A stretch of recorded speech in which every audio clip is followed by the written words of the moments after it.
თუ ვინმე მკითხავდა, მეგობრულად ვეტყოდი, რომ არ ვეცადოთ, რომ საკუთარი თავი მოვატყუოთ.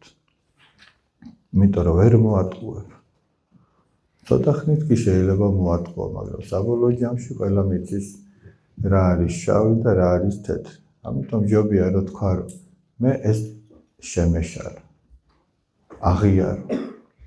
სინანული არ ნიშნავს ჩემთვის ყოველ შემთხვევაში არ ნიშნავს სისუსტეს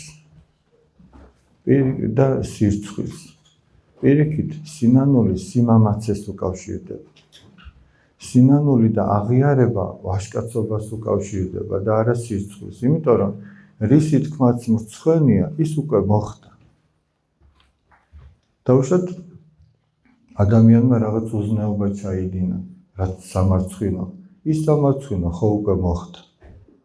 ეხლა აღიარება კი არ არის სირცხვილი, აღიარება უფრო სიმამაცეს მოითხოვს.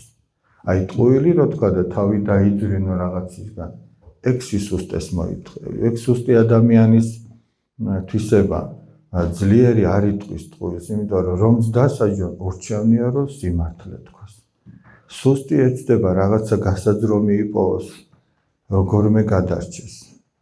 ძირითადად ჩვენ რის გამო ვამბობთ ტყუილს, რომ არ დაგვსაჯონ, რომ სადღაც შეურაცხყოფილად არ ვიგრძნოთ თავი, ანუ არ დაგვცინონ, თურმე ამას ეს გაუკეთებია, ან კიდე რაღაცას მოველით თითქოს სასიკეთოს და ამიტომ ვიტყუებით.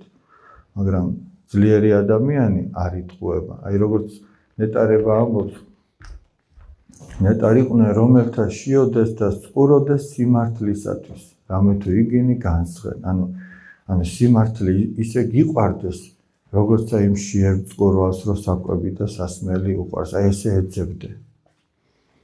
ხო, ოღონდ რომელი სიმართლე? ის კი არა რომ ვიღაცას ცოდვაში ამჩნიო და თქვა რომ ამან ესე გააკეთა, ხო სიმართლეს ვამბობ. ჯერ საკუთარ თავზე უნდა ილაპარაკოს ადამიანი.